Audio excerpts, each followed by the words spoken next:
दोस्तों भारत के अंदर भारत का जो शहर है गुजरात, जो कि भारत के वजीर आज़म नरेंद्र मोदी का स्टेट है, वहाँ एक समिट हो रही है। और उस समिट के अंदर दुनिया के काफ़ी लीडर आ रहे हैं, जिसमें यूएई की लीडरशिप भी आ रही है। क्योंकि इंडिया और हम इकट्ठे आज़ाद हुए हैं, तो लिहाजा हमारा कंपैरिजन नेचुरल उनके साथ बनता है। नेचुरल है ये फैक्ट, उसको आप नहीं निकाल सकते। आप जाके लंदन से कंपैरिजन नहीं करेंगे, आप मलेशिया या इंडोनेशिया से नहीं करेंगे। सबसे जो नज़दीक होता है, जैसे मैंने पहले कहा था कि इलाके में जो करीबी होते हैं, रिश्तेदार जो करीबी होते हैं, उनके साथ कंपैरिजन होता है। लिहाजा इंडिया के साथ कंपैरिजन हमारी मजबूरी है। जो आपका गुजरात या वाइब्रेंट गुजरात समिट जो है, ये प्रधानमंत्री मोदी का ब्रेन चाइल्ड है। ये उन्होंने शुरू किया था जब उनके ऊपर अटैक होने शुरू किए थे। उनको एक रेडिकल नेता के रूप में प्रूव करने की कोशिश की गई थी। जो भी उनको गुजरना पड़ा जिन चीजों से, वो एज अ वोटर हम लोग समझ सकते थे कि वो किस तरीके से गुजर रहे हैं। और मैं उस समय नया नया यंग प्रोफेसर था, उसके बाद भी मैं उस समय खड़ा होता था उनके लिए।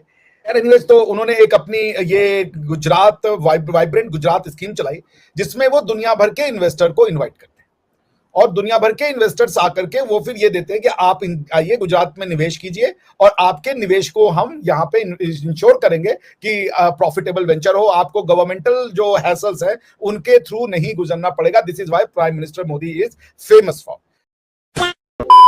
जय हिंद दोस्तों, आगामी 10 से 12 जनवरी को आयोजित वाइब्रेंट गुजरात ग्लोबल समिट से पहले गुजरात सरकार ने 7.17 लाख करोड़ रुपए निवेश किए हैं। यह निवेश इलेक्ट्रिक व्हीकल, कृषि, खाद्य प्रसंस्करण, ऑटोमोबाइल व अन्य विभिन्न क्षेत्रों में निवेश किया है।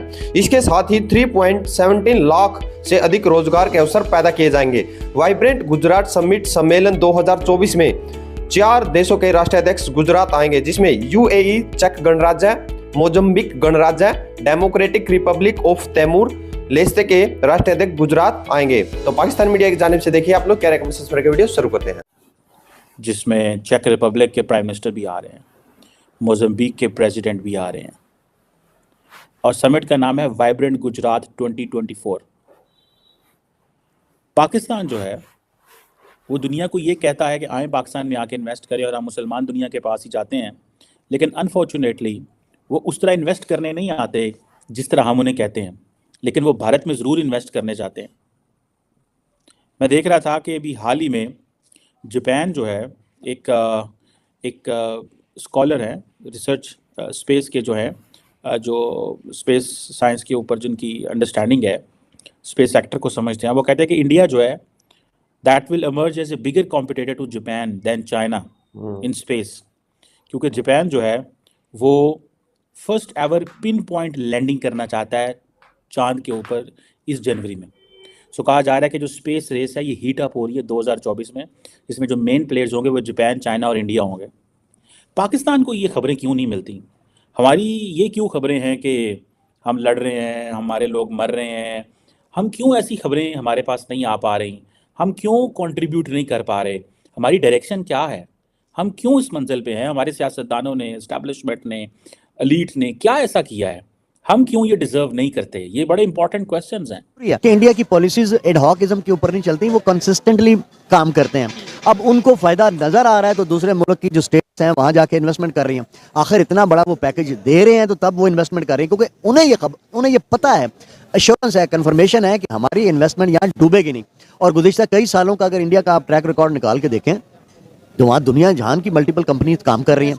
कभी आया आपके सामने कि उनका ये फड्डा पड़ गया, उनका ये फड्डा पड़ गया, या वो ये क्लेम कर रही हो कि इंडिया के जो फाइनेंसर हैं या इंडिया के जो बिजनेसमैन उन्होंने हमारे साथ चीट कर दिया है, फ्रॉड कर दिया, धोखा कर दिया? इस तरह की कोई स्टेटमेंट होना तो ये चाहिए था कि पाकिस्तान अगर एटम बम रखता है या एटॉमिक पावर है तो यहाँ तो ज़्यादा खुशहाली होनी चाहिए।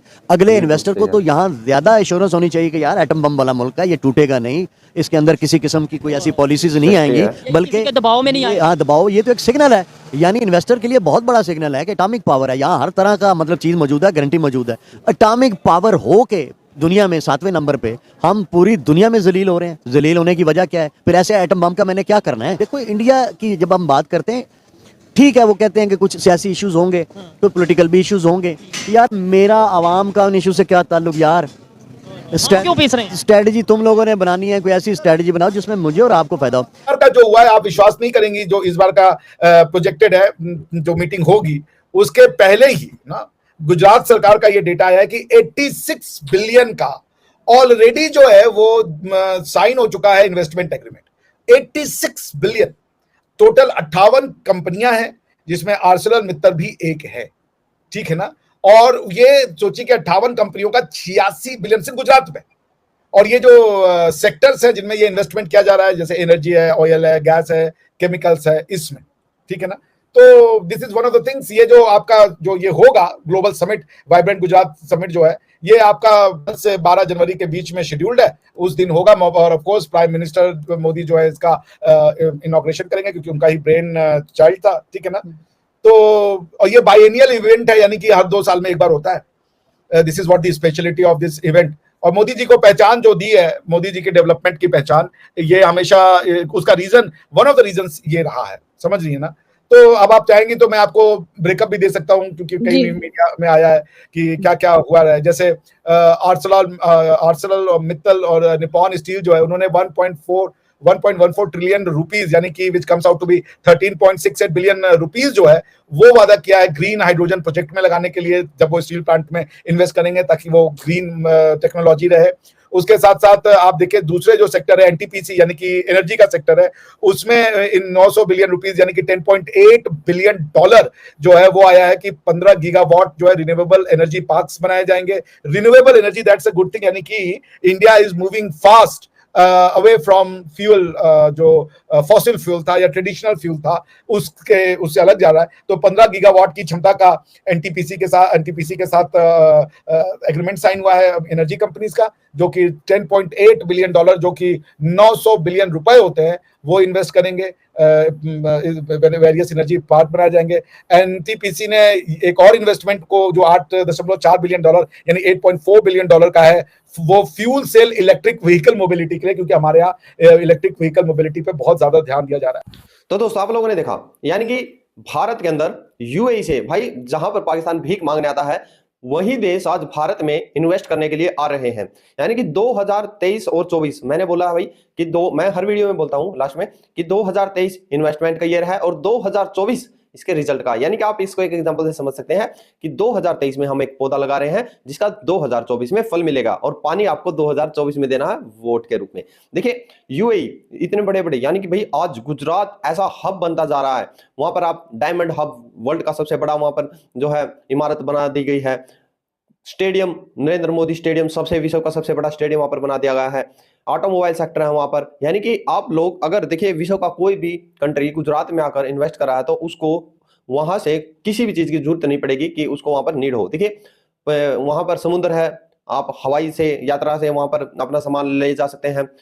समुद्र है तो जो जहाज चलेंगे पानी वाले, हवाई पट्टी है, हवाई जहाज से सामान आएंगे।